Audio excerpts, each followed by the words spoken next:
बूढ़ी काकी रहती थी।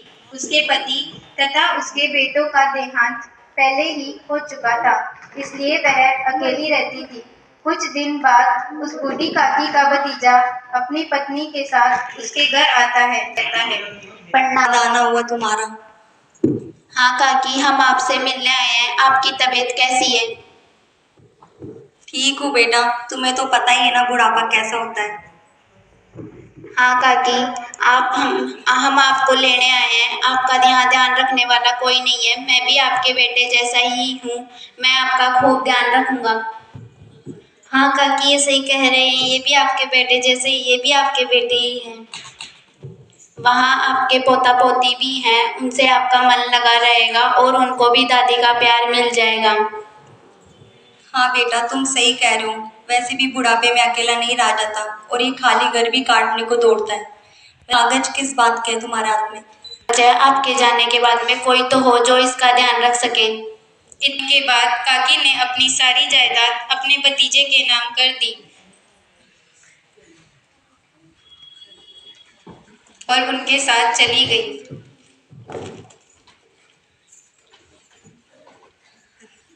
बुद्धिराम काकी के पास बैठ जाता है और बोलता है, काकी यह भी आपका ही घर है। यह भी आपका ही घर है। आराम से बैठो। आपकी बहू आपके लिए खाना लाती होगी। खाना खाकर आराम से सो जाना। ठीक है बेटा।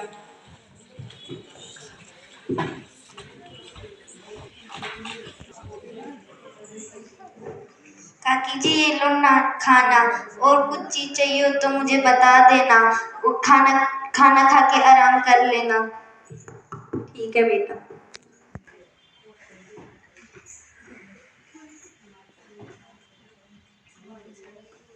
अगले दिन प्रेमा बुद्धिराम से कहती है,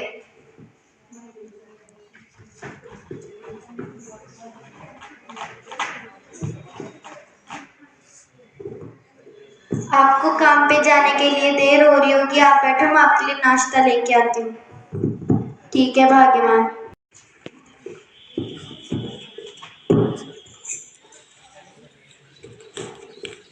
ये लीजिए नाश्ता। लाओ भाग्यवान। कल अपने बेटे का लगन है। क्या क्या तैयारी करनी है? सब तैयारियां हो जाएगी, तुम चिंता मत करो। सारा काम अच्छे से हो जाएगा। ठीक है, आप नाश्ता कीजिए, इतनी देर में बाकी का काम कर लेती हूँ। ठीक है भाग्यवान। जीते रहो बेटा। इतनी सुबह सुबह कहाँ जा रहे हो? काकी, मैं काम पर जा रहा हूँ। बेटा तूने नाश्ता किया? हाँ काकी, मैंने नाश्ता किया। आपकी बहू भी आपके लिए नाश्ता लाती ही होगी। पता नहीं कब लाएगी। सुबह से कुछ नहीं खाया है, पेट में जलन हो रही है। काकी, तुम किसी ना किसी चीज की शिकायत करती रहती हो और किसी ना किसी चीज की मांग करती रहती हो। इतना चटोरा तुम तो किससे कहूँ? आ रहा हूँ बेटा। जायदाद देते वक्त तो तू ऐसा नहीं था। तब तो तू और तेरी पत्नी मेरे आगे पीछे घूमती रहती थी। किसी से भी कहो, लेकिन मुझसे मत कहा करो। जायदाद के नाम पे घर और जमीन ही तो है। काकी काकी, बिस्कुट खाओगी? काकी, ये तो झूठा है। कोई बात नहीं बेटा, बच्चों का तो झूठा अमृत के समान होता है। काकी, ले ले ले ले। काकी काकी, तू तो चटोरी है। जा यहाँ से। जब माँ बाप ही बड़ों की सेवा नहीं करते तो बच्चे कहाँ से सीखेंगे। देख लेना बुद्धिराम, तू भी यहीं भुगतेगा। संपूर्ण घर में काकी को किसी से प्रेम है तो वह बुद्धिराम की लड़की लाडली है। कुछ समय बाद लाडली काकी के पास आती है और कहती है, काकी माँ, लो बिस्कुट खा लो। मैं आपके लिए माँ से छुपा के लाई हूँ। आओ बेटा। बेटा एक गिलास पानी पिला देना। तेरी माँ ने तो ये सूखी रोटी दी है, उसके साथ खा लूंगी। काकी माँ, माँ तो द्रौपदी चाची के साथ बातों में लगी है। मैं आपके लिए चुपके से दूध ले आती हूँ। रुको बेटा, दूध में मलाई डाल के लेके आना।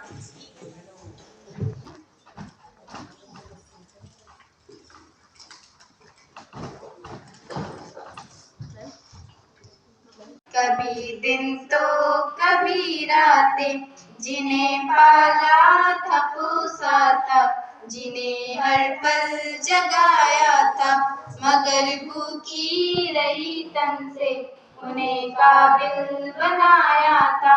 दिन बदले समय बदला, बदलती ये फिजा कैसी, जीवन की कमाई जो लाल को सौंप दी भाई, उसूलों का नजरिया जो मूल से ब्याज प्यारा है, बेटे की कहूँ क्या ही पोती ने हंसाया है।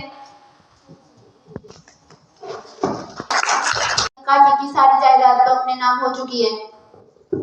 ठीक है, खाने की तैयारी कैसी? अच्छी चल रही है। कितनी देर में बन जाएगा? थोड़ा टाइम लगेगा। किसी चीज की दिक्कत हो तो मुझे बता देना। ठीक है।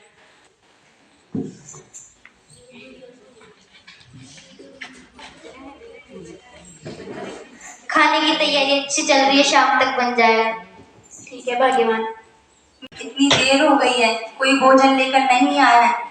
शायद सब लोगों ने भोजन कर लिया हो और मेरे लिए कुछ ना बचा हो। अगर थोड़ा बहुत कुछ मिल जाता तो मेरी भी भूख शांत हो जाती।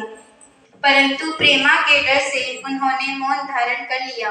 बूढ़ी काकी देर तक इन दुखदायक विचारों में डूबी रही। इतना सोचकर बूढ़ी काकी कढ़ाई के पास जाकर बैठ गई और देखने लगी।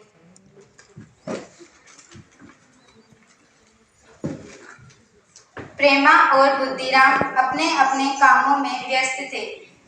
जब प्रेमा भोजन की तैयारी देखने हलवाइयों के पास जाती है तो उसकी नजर बूढ़ी काकी पर पड़ती है। वह बूढ़ी काकी को पकड़कर बोली, हे भगवान, ऐसे पेट में आग लग जाए, जल जाए ऐसी चीज। ना कभी मेहमानों ने खाना खाया, ना अभी भगवान को भोग लगा। लोग देखेंगे तो क्या कहेंगे कि बुढ़िया को पेट भर खाना नहीं मिलता। जाओ, जाकर अपने कमरे में जाकर बैठ जाओ। इतना सुनने के बाद बूढ़ी काकी अपने कमरे में चली जाती है और रोने लगती है। जी मन को आए नर नारी चोखा, दो घूंट मुझको चाय पिला दो। गर वक्त हो तो रोटी खिला दो। बरकत बढ़ेगी, खुशियाँ मिलेंगी और बूढ़ी माँ की दुआएं मिलेंगी। दो टूक रोटी कोई दे दे मुझे कर, जी भर दुआएं दिल से मिले सब। रस्मों रिवाजों की बारी जो आई, मेल मिलाऊं की घड़ियां जो आई। दूल्हा बनेगा पोतार मेरा, पर मुझको कोई पूछे रे बेटा। ताकि जूस पी लो।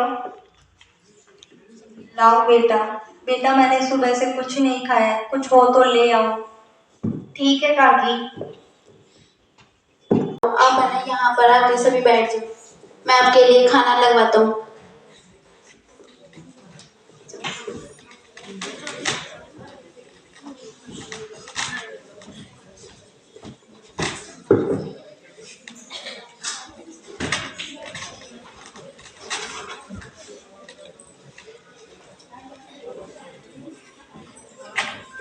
मेहमान खाना खाने लगते हैं और आंगन में पत्तलों का ढेर लग जाता है कि सभी मेहमान खाना खाकर जा चुके हैं और घर वाले भी खाना खाकर सो गए हैं। दूसरी तरफ लाडली अपनी माँ के सोने की प्रतीक्षा करने लगी ताकि वह काकी के लिए खाना ले जा सके। वह खाने की थाली लेकर काकी के पास जाती है और वह देखती है कि काकी अपने कमरे में नहीं है। वह काकी को ढूंढने लगती है, तब उसकी नजर बूढ़ी काकी पर पड़ती है। इतने में ही प्रेमा की आंख खुलती है और वह कहती है,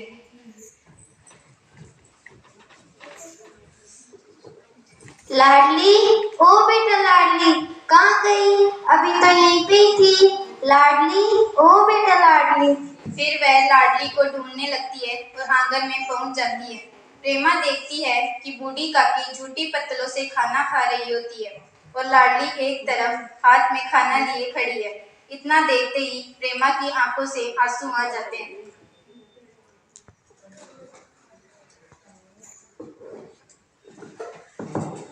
चमकते चांद से चटकती चांदनी का चेहरा सा बन घर की बहू जब घर आती है। चमकते चांद से चटकती चांदनी का चेहरा सा बन घर की बहू जब आती है। आधी रात बीती आधी रात अभी बाकी है। रे चितवा चुप हो जा मत रो, रे चितवा चुप हो जा मत रो। कौन पूछेगा तेरे आंसू, कौन पूछेगा तेरे आंसू।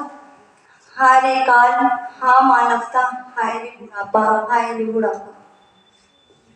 यह सीख मिलती है कि हमें घर के बड़े बुजुर्गों का आदर करना चाहिए और उनकी सेवा करनी चाहिए, क्योंकि बुजुर्गों के अनुभवों के द्वारा ही घर की नींव मजबूत होती है और घर के लोगों का भविष्य सुरक्षित रहता है और घर में खुशहाली बनी रहती है।